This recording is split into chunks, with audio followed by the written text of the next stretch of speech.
نحمده ونصلي على رسوله الكريم اما بعد فاعوذ بالله من الشیطان الرجیم بسم اللہ الرحمن الرحیم۔ اس سے پہلے درس میں ہم نے زکوٰۃ کا معنی، مفہوم، اس کی فرضیت، اہمیت، فضیلت اس کو بیان کیا تھا۔ تو آج باقاعدہ طور پر بلوغ المرام سے کتاب الزکوٰۃ کا آغاز ہوتا ہے اور اس کی پہلی حدیث ہے عن ابن عباس ان النبی صلی اللہ علیہ وسلم بعث معاذا الى اليمن فذكر الحديث فيه ان الله قد افترض عليهم صدقة في اموالهم تؤخذ من اغنيائهم فترد في فقرائهم متفق علیہ واللفظ للبخاری۔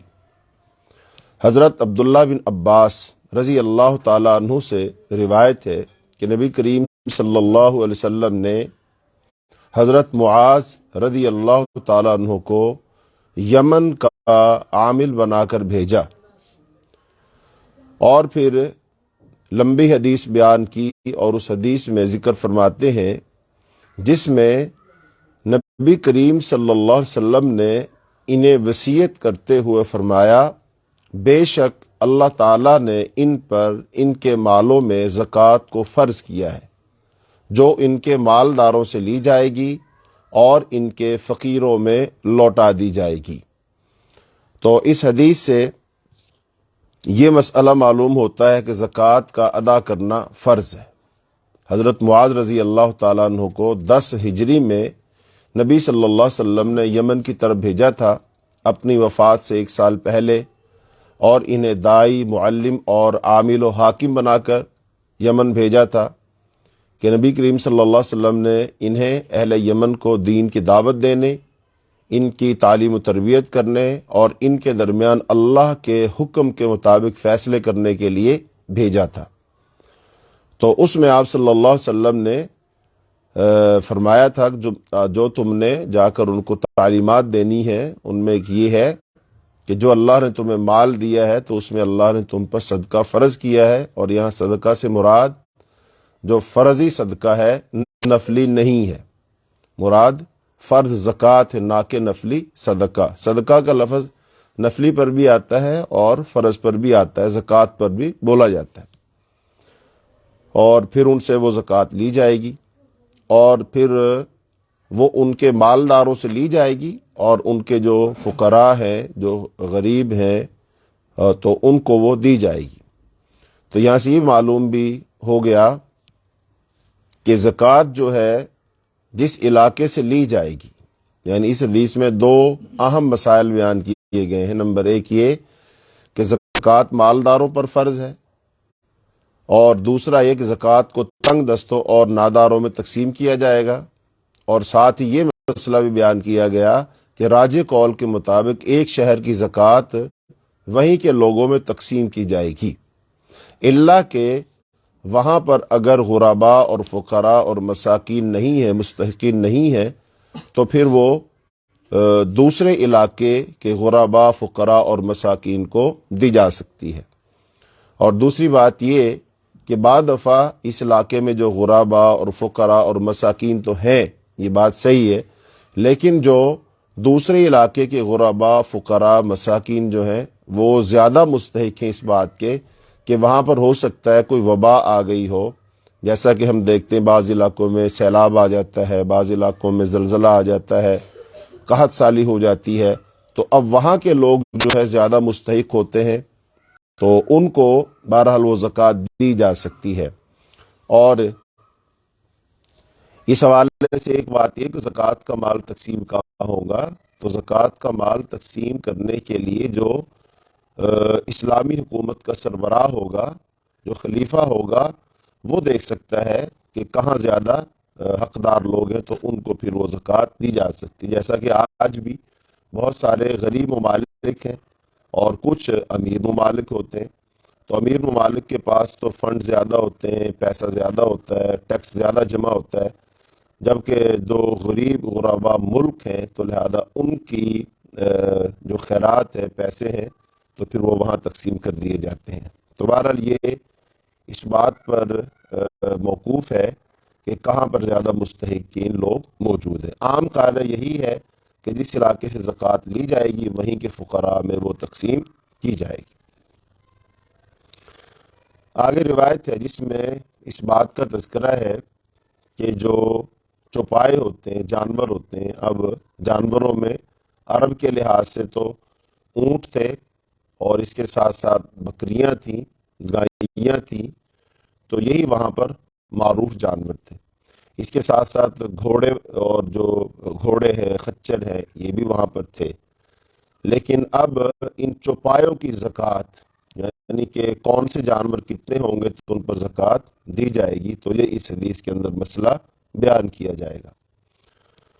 وعن انس ان ابا بکر الصدیق كتب له هذه فریضة الصدقة التي فرضها رسول الله صلی اللہ علیہ وسلم على المسلمین والتي امر الله بها رسوله في كل 24 من الإبل فما دونها الغنم۔ تو اس حدیث کا اب ہم ترجمہ پیش کرتے ہیں چونکہ حدیث لمبی ہے۔ حضرت انس رضی اللہ تعالیٰ سے روایت ہے کہ حضرت ابوبکر صدیق رضی اللہ تعالیٰ عنہ نے اپنی خلافت کے زمانہ میں انہیں چوپایوں کی زکوٰۃ کی بابت یہ دستاویز اور تحریر لکھ کر دی کہ یہ جانوروں کی زکوٰۃ کے بارے میں ہے، اور یہ وہ فرض صدقہ ہے جو اللہ کے رسول صلی اللہ علیہ وسلم نے مسلمانوں پر فرض کیا اور جس کا اللہ نے اپنے رسول کو حکم دیا۔ اب وہ ترتیب کیا ہے؟ فرمایا ہر 24 یا اس سے کم اونٹوں کی زکوٰۃ میں بکری دینا واجب ہے، ہر 5 اونٹوں میں 1 بکری دینا واجب ہے۔ پس جب اونٹ 25 ہو جائیں تو 35 تک میں 1 بنت مخاض مادہ آتی ہے، اور اگر زکوٰۃ میں ادا کرنے کے لیے بنت مخاض نہ ہو تو 1 ابن لبون نر واجب ہوتا ہے۔ تو اب یہ جو نام آ رہے ہیں نا جانوروں کے، یہ مختلف جانوروں کے نام ہیں اور یہ عمر کے لحاظ سے ان پر بولے جاتے ہیں۔ تو اب جو 1 بنت مخاض ہے وہ کیا ہے؟ 1 سال کی مادہ اونٹنی جو دوسرے سال میں داخل ہو گئی ہو تو اس کو کہتے ہیں بنت مخاض۔ اور پھر اس میں لفظ آیا کہ ابن لبون، تو یہ کہتے ہیں وہ اونٹ جو 2 سال مکمل کر کے تیسرے سال میں داخل ہو گیا ہو، اس کو کہتے ہیں ابن لبون، بنت مخاض اور ابن لبون۔ تو ایسے ہی اور بھی جانور فرمایا، اور جب یہ 36 ہو جائیں تو 45 تک 1 بنت لبون مادہ دینا واجب ہے، اور جب یہ 46 ہو جائیں تو 60 تک میں 1 حقہ دینا واجب ہے جو نر اونٹ کی جفتی کے قابل ہو گئی ہو، اور جب یہ 61 ہو جائے تو 75 تک میں 1 جزا آتا ہے، اور جب یہ 76 ہو جائیں تو 90 تک میں 2 بنت لبون دینا واجب ہے، اور جب یہ 91 ہو جائے تو 120 تک میں 2 حقہ دینا واجب ہے جو نر اونٹ کی جفتی کے قابل ہو گئی ہوں، اور جب یہ 120 سے زیادہ ہو جائیں تو اگلے ہر 40 میں 1 بنت لبون اور ہر 50 میں 1 حقہ دینا واجب ہے۔ اور جس کے پاس صرف 4 اونٹ ہوں تو ان میں کوئی زکوٰۃ واجب نہیں، ہاں ان کا مالک جو دینا چاہے وہ اپنی مرضی سے دے دے۔ تو یہ تو اونٹوں میں زکوٰۃ کی تفصیل ہے، جبکہ بکریوں میں زکوٰۃ کی تفصیل یہ ہے۔ فرمایا اور چرنے والی بکریوں میں زکوٰۃ کے وجوب کی تفصیل یہ ہے کہ جب بکریاں 120 ہو جائیں تو ان میں 1 بکری دینا واجب ہے۔ 120 جب ہو جائیں بکریاں تو 1 بکری زکوٰۃ ہوگی۔ اس کا مطلب کیا ہوا کہ 120 بکریوں پر زکوٰۃ فرض ہوتی ہے، اور جب یہ 120 سے زائد ہو جائیں تو 200 تک میں 2 بکریاں دینا واجب ہے، اور جب یہ 200 سے زائد ہو جائیں تو 300 تک میں 3 بکریاں دینا واجب ہے، اور جب یہ 300 سے زائد ہو جائیں تو اگلے ہر 100 میں 1 بکری دینا واجب ہے۔ اور جب آدمی کی چرنے والی بکریوں کی تعداد 40 سے ایک بکری بھی کم ہو تو ان میں کوئی زکوٰۃ واجب نہیں، ہاں ان کا مالک جو دینا چاہے وہ دے دے۔ اور زکوٰۃ کے واجب ہو جانے کے ڈر سے دو متفرق نصابوں کو یکجا نہ کیا جائے اور نہ دو جمع نصابوں کو متفرق کیا جائے۔ ہاں جی، جیسا کہ ابھی ہم نے، اس کا مطلب کیا ہے، دو کو ہم نہ تو جمع کریں گے اور نہ ان کو متفرق کریں گے۔ یعنی اگر پیچھے ہم نے ابھی پڑھا ہے کہ 40 سے ایک بکری بھی کم ہو تو ان میں کوئی زکوٰۃ نہیں، یعنی اگر 40 ہو کم از کم بکریاں تو پھر زکوٰۃ ہوتی ہے۔ اچھا، اب ایک بندے کے پاس 40 ہے، پھر دوسرے بندے کے پاس بھی 40 ہے، تو دو بکریاں بنی زکوٰۃ کی، لیکن وہ کیا کرتے ہیں، ان دو کو جمع کر دیتے ہیں۔ تو جب دو کو جمع کر دیں گے تو پھر ایک بکری وہ زکوٰۃ دینی پڑے گی، وہ دو نہیں دیں گے۔ تو یہ ہے متفرق کو جمع کر دیا۔ کیوں جمع کیا؟ تاکہ دو بکریاں زکوٰۃ نہ دینی پڑے، ایک بکری زکوٰۃ دینی پڑے۔ اور بعد دفعہ ایسے ہوگا کہ دو جمع ہے نا، تو زیادہ زکوٰۃ بن رہی ہے تو پھر ان کو الگ الگ کر دیا جائے گا، تو پھر زکوٰۃ کم دینی پڑے گی۔ تو بہرحال یہ زکوٰۃ سے بچنے کے ہیلے بہانے کہ زکوٰۃ کم سے کم دینی پڑے یا نہ دینی پڑے، تو رسول اللہ صلی اللہ علیہ وسلم فرمایا ایسا نہیں کرنا چاہیے۔ پھر فرمایا، اور جو مویشی دو شریکوں کے ہوں اور دونوں کے مویشی ملانے سے نصاب پورا ہوتا ہو اور اس پر زکوٰۃ آتی ہو تو وہ دونوں زکوٰۃ نکال دینے کے بعد انصاف کے ساتھ ایک دوسرے پر رجوع کریں گے۔ یعنی بعض دفعہ دو لوگوں کا مال اکٹھا ہوتا ہے، دو لوگوں کا اکٹھا مال ہوتا ہے، تو یہ اس کی بات ہو رہی۔ اور بکریوں اور اونٹوں دونوں کی زکوٰۃ میں بہت بوڑھی اور عیب والی بکری، یعنی جیسے لنگڑی، کانی بکری وغیرہ، اور نر بکرے کو نہ دیا جائے۔ ہاں اگر عامل زکوٰۃ اس نر بکرے کو لینا چاہے تو یہ جائز ہے۔ یاد رہے کہ استثناء صرف نر بکرے سے ہے۔ تو یہ بکریوں کی زکوٰۃ ہو گئی، یعنی اونٹوں کی زکوٰۃ پہلے بیان ہوئی، پھر بکریوں کی زکوٰۃ بیان ہوئی، اور اب ہے چاندی کی زکوٰۃ۔ چاندی کا نصاب کیا ہوگا؟ وَفِي الرِّقَّةِ فِي مِئَتَيْ دِرْہَمٍ رُبُعُ الْعُشْرِ، اور چاندی کے 200 درہموں میں 40واں حصہ زکوٰۃ دینا واجب ہے،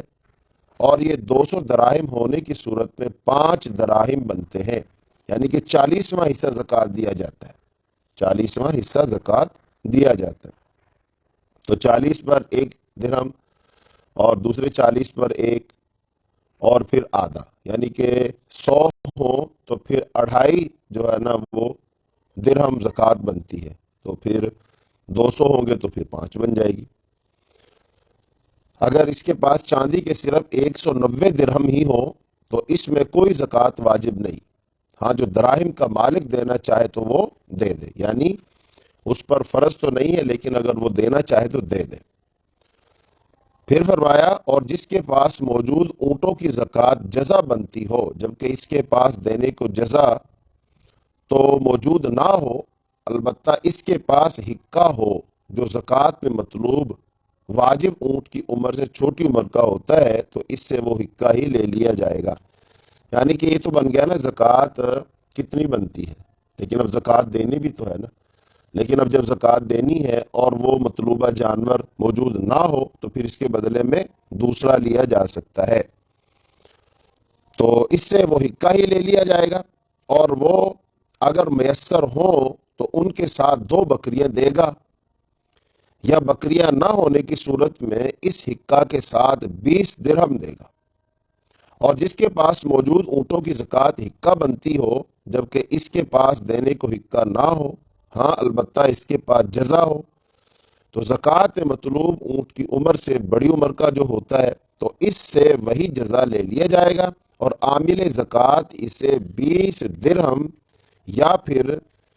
2 بکریاں واپس دے گا، چونکہ اسے جو جانور لیا جا رہا تھا وہ زیادہ قیمتی تھا اور اسے بنتا تھوڑا تھا، تو لہذا پھر اس کو 2 بکریاں واپس کر دی جائیں گی تاکہ اس کے ساتھ زیادتی نہ ہو جائے۔ یعنی شریعت نے اس چیز کو ملحوظ رکھا ہے کہ زکوٰۃ تو لینی ہے، لیکن کسی کے ساتھ زیادتی نہیں ہونی چاہیے۔ تو لہذا اب یہ جو اس حدیث کو امام بخاری نے روایت کیا ہے، تو حضرت ابوبکر صدیق رضی اللہ تعالیٰ عنہ نبی صلی اللہ علیہ وسلم کے پہلے خلیفہ تھے۔ تو حضرت ابوبکر رضی اللہ تعالیٰ عنہ اپنے عاملین کو لوگوں سے زکوٰۃ وصول کرنے کے لیے بھیجا کرتے تھے۔ تو اس قصہ میں بھی حضرت انس رضی اللہ تعالیٰ عنہ کو بھیجا، جنہیں خلیفہ رسول صلی اللہ علیہ وسلم حضرت ابوبکر صدیق نے عامل زکوٰۃ بنا کر بحرین بھیجا تھا، یعنی کہ جو بحرین ہے وہاں پر ان کو بھیجا تھا، اور ساتھ ہی ایک دستاویز ان کو دی تھی جس میں زکوٰۃ کے متعدد فرائض لکھے تھے۔ یہ وہی فرائض تھے جو نبی کریم صلی اللہ علیہ وسلم نے اللہ کے حکم سے لکھوائے تھے۔ یعنی ظاہری بات ہے، جب زکوٰۃ لینے کے لیے وہ جائیں گے اور کہیں گے بھئی اتنے مال پر اتنی زکوٰۃ ہے، تو لوگ پوچھیں گے جی یہ پیمانہ کس نے مقرر کیا ہے کہ اتنے بکریوں پر، اتنے اونٹوں پر، اتنے سونے پر، اتنی چاندی پر زکوٰۃ اتنی بنتی ہے؟ تو پھر ان کو بتایا جائے گا کہ یہ رسول اللہ صلی اللہ علیہ وسلم نے مقرر کیا ہے، اور رسول اللہ صلی اللہ علیہ وسلم اللہ کے حکم سے مقرر کیا ہے۔ اور پھر رسول اللہ صلی اللہ علیہ وسلم تو اب دنیا میں نہیں رہے، تو اب حضرت ابوبکر صدیق رضی اللہ تعالی عنہ نے وہی جو پروانہ تھا، جو تحریر تھی رسول اللہ صلی اللہ علیہ وسلم لکھوایا کرتے تھے، وہی ہمیں دے کر بھیجا ہے۔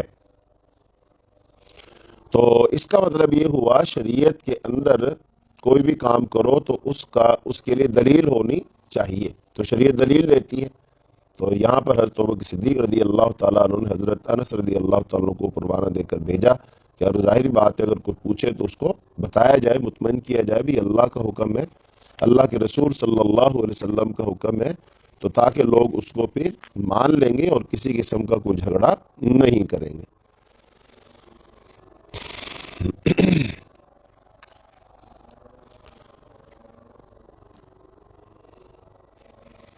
ہاں جی، تو اس کے اندر اب جو چاندی ہے نا، چونکہ اب ہمارا اکثر و بیشتر آپ جو بہنیں یہ سبق لے رہی ہیں، حدیث کی کلاس پڑھ رہی ہیں، تو شاید ہی ہم میں سے کوئی ہو جس کے پاس بکریاں ہوں یا اونٹ وغیرہ ہوں یا گائیاں ہوں،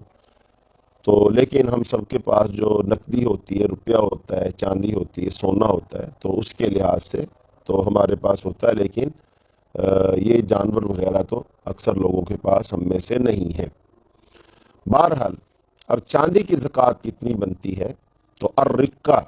تو یہ عربی کا لفظ ہے اور یہ چاندی کو کہتے ہیں، جیسے قرآن پاک میں بھی اللہ نے اس کا تذکرہ کیا، سورہ کہف میں آیت نمبر 19 میں فرمایا بس اپنے میں سے ایک کو اپنی یہ چاندی دے کر شہر کی طرف بھیجو۔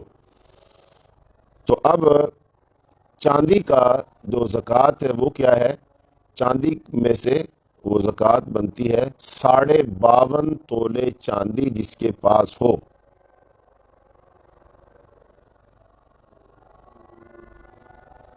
52.5 تولے چاندی جس کے پاس ہو اور پھر سال بھر اس کے پاس وہ رہے تو اس کو سال بعد زکوٰۃ دینی چاہیے۔ تو چاندی کا نصاب کتنا ہے؟ 52.5 تولے۔ اچھا، اب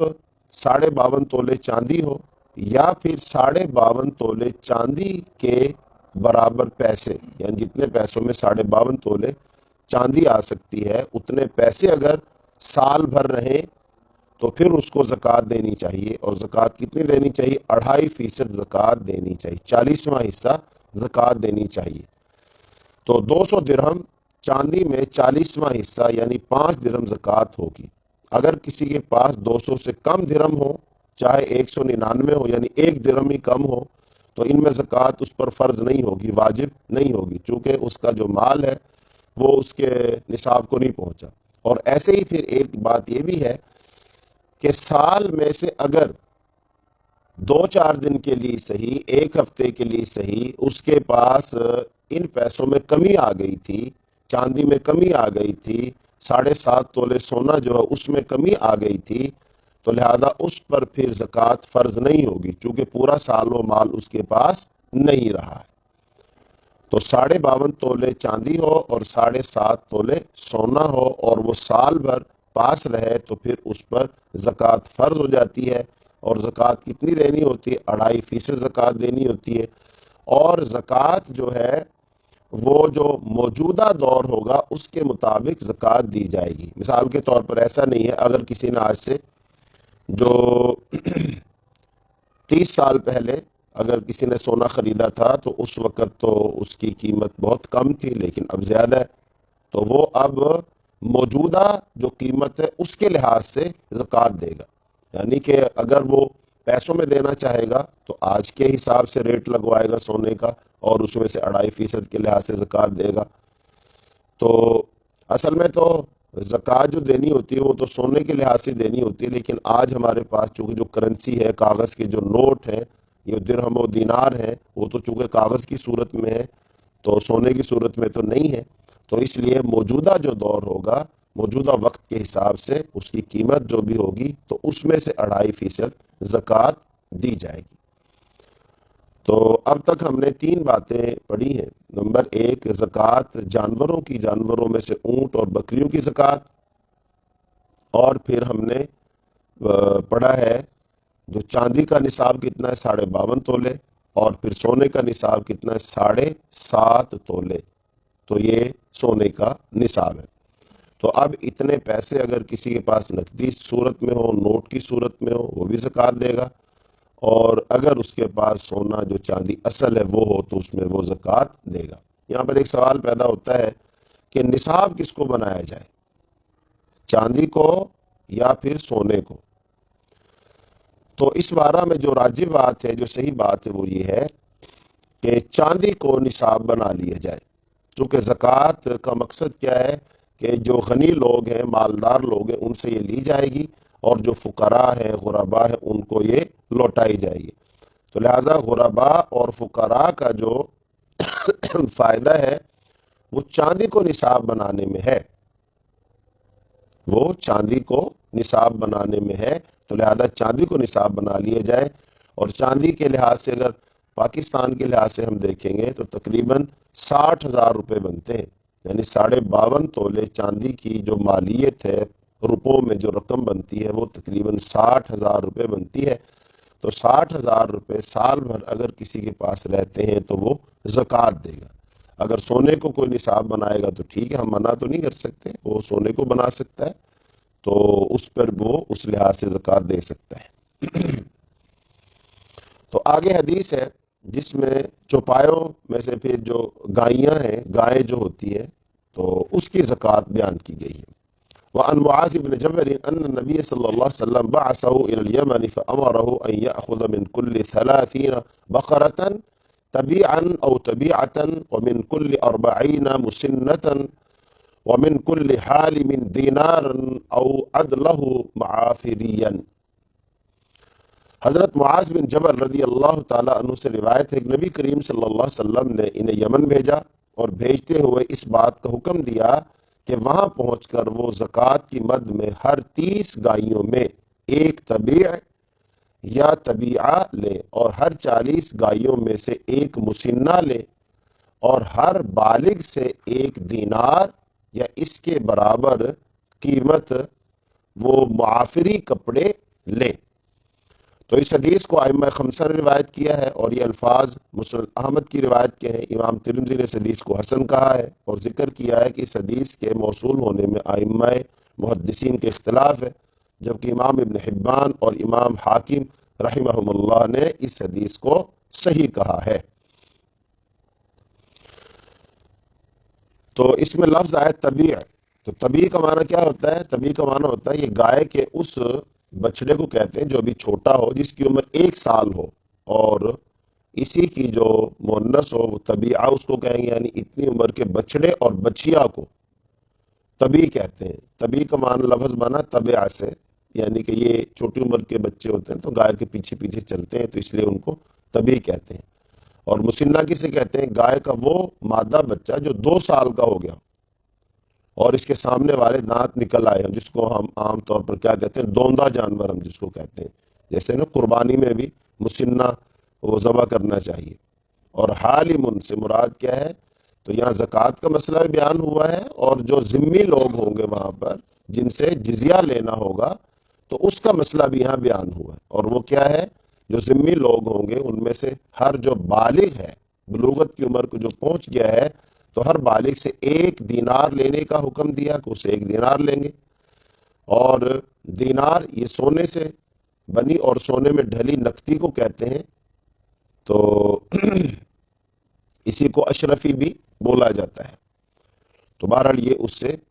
تو اس میں گائیوں کی زکوٰۃ کا مسئلہ بیان ہوا، اور جو ذمی لوگ ہوں گے یعنی جو غیر مسلم اسلامی ریاست میں رہتے ہیں اور وہ جزیہ دیتے ہیں، ٹیکس دیتے ہیں،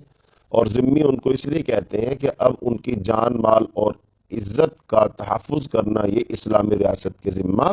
ہوتا ہے، اس لیے ان کو ذمی کہا جاتا ہے۔ ہاں جی، اسی حدیث میں ہے وہ عن عمرو بن شعیب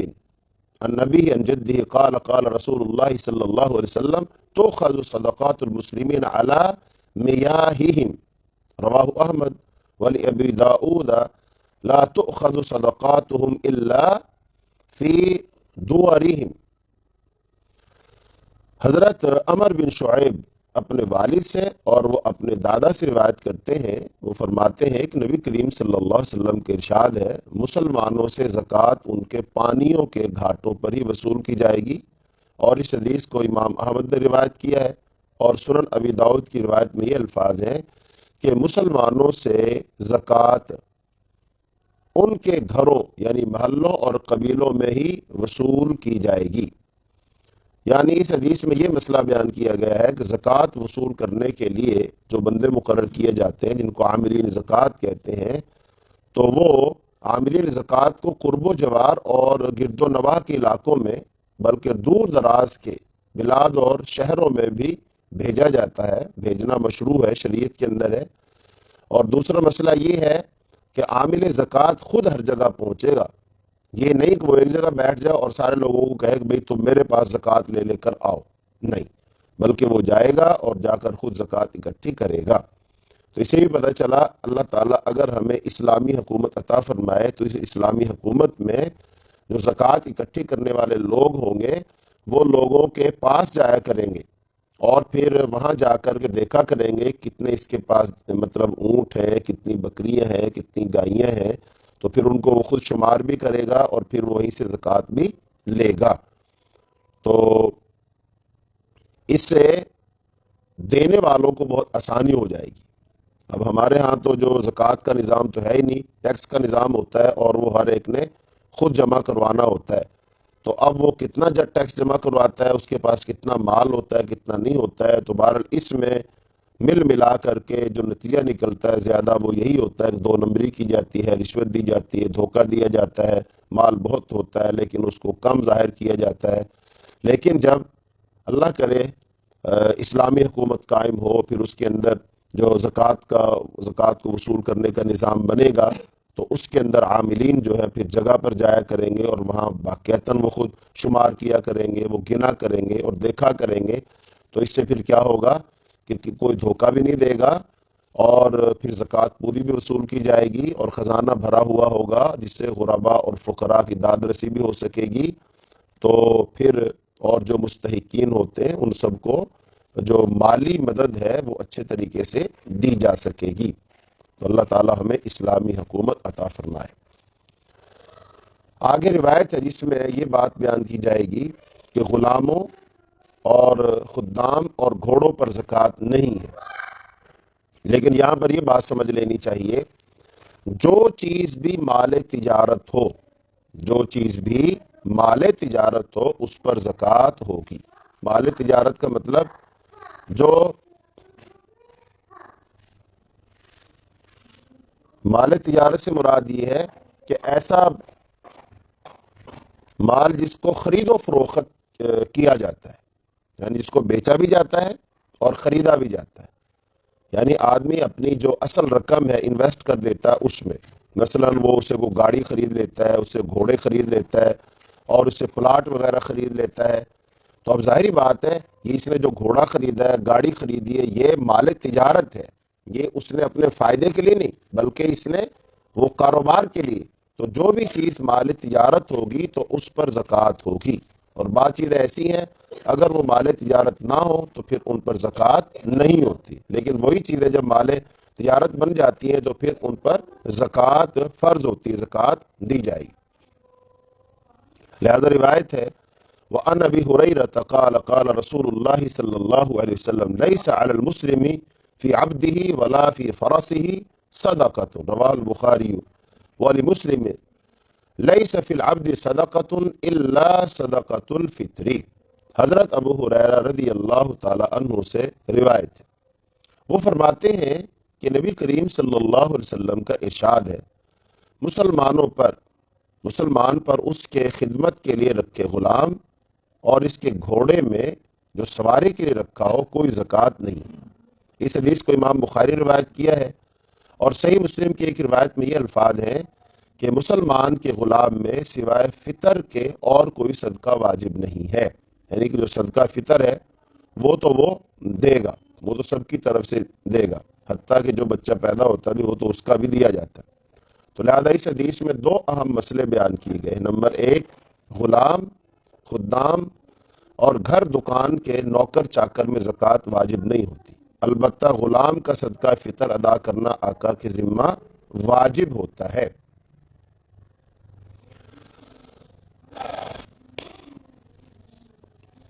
اچھا جی، چند ایک حدیث اور پڑھتے ہیں، پھر میں آپ لوگوں کی سوالات لیتا ہوں۔ مجھے معلوم ہے اب چونکہ ہم نے جس کتاب کو ہم پڑھ رہے ہیں بلوغ المرام کو، تو اس میں تو یہی احادیث ہیں، تو لیکن آپ لوگوں کی جو سوالات ہیں تو وہ تو اس سے ذرا مختلف ہیں، وہ گاڑی، پلاٹ، سونا، چاندی، روپیہ، پیسہ، تو وہ تو اس پر ہیں، تو لہذا میں وہ سوالات آپ سے لیتا ہوں، لیکن ہم چند ایک احادیث اور پڑھ لیتے ہیں، پھر میں انشاءاللہ سوالات کی طرف آتا ہوں۔ ہاں جی، آگے حدیث ہے، اس میں یہ مسئلہ بیان کیا جائے گا کہ جو خلیفہ ہوگا اسلامی سلطنت کا، اسلامی ریاست کا حکمران ہوگا، تو وہ زکوٰۃ زبردستی بھی لے سکتا ہے، یعنی اگر کوئی شخص زکوٰۃ نہیں دیتا ہے تو لہذا وہ اس سے جبراً بھی زکوٰۃ لے سکتا ہے، اور زکوٰۃ روکنے والے کو سزا بھی دے سکتا ہے۔ تو اس بارے میں روایت ہے وَعَنْ بَهْزِ بْنِ حَكِيمٍ عَنْ أَبِيهِ عَنْ جَدِّهِ قَالَ رسول اللہ صلی اللہ علیہ وسلم فی کل سائمة إبل فی 40 بنت لبون لا تفرق إبل عن حسابها من أعطاها مؤتجرا بها فله أجرها ومن منعها فإن آخذوها وشطر ماله وعزمة من عزمات ربنا لا يحل لآل محمد منها شيء صلی اللہ علیہ وسلم۔ حضرت بعض بن حکیم اپنے والد سے اور وہ اپنے دادا سے روایت کرتے ہیں، وہ فرماتے ہیں کہ نبی کریم صلی اللہ علیہ وسلم کا ارشاد ہے، مباح چرنے والے اونٹوں کے، چارہ چرنے والے اونٹوں کے ہر 40 اونٹوں میں ایک بنت لبون زکوٰۃ کی مد میں واجب ہوتی ہے، اور اونٹوں کو ان کے اس شمار سے متفرق نہ کیا جائے جس پر زکوٰۃ واجب ہوتی ہے، یعنی اگر ایک تعداد پر زکوٰۃ آتی ہے تو زکوٰۃ سے بچنے کے لیے اس تعداد کو متفرق کر کے الگ الگ کر کے کم نہ کیا جائے کہ یہ جائز نہیں ہے، اور جس نے اجر کا طالب بن کر ثواب کی نیت سے، یعنی جو نیت ثواب کی نیت سے زکوٰۃ ادا کی تو اس کو زکوٰۃ کا اجر ملے گا، اور جس نے اس زکوٰۃ کو روکا تو ہم اس زکوٰۃ کو لے کر رہیں گے، اور ساتھ بطور جرمانہ کے اس کا آدھا مال بھی لیں گے۔ بلا شبہ یہ ہمارے پروردگار کے حقوق واجبہ مؤکدہ میں سے ایک حق واجب ہے، اور بے شک آل محمد صلی اللہ علیہ وسلم کو زکوٰۃ کی کوئی شے لینا حلال نہیں ہے۔ اس حدیث کو امام احمد، امام ابو داؤد، امام نسائی نے روایت کیا ہے۔ امام حاکم نے اس حدیث کو صحیح کہا ہے، جبکہ امام شافعی نے مذکورہ حکم کا قول اس حدیث کے ثابت ہونے پر معلق کیا ہے۔ ہاں جی، اس حدیث سے یہ بات معلوم ہو گئی کہ اگر دو ہی صورتیں ہو سکتی ہیں، ایک صورت یہ ہے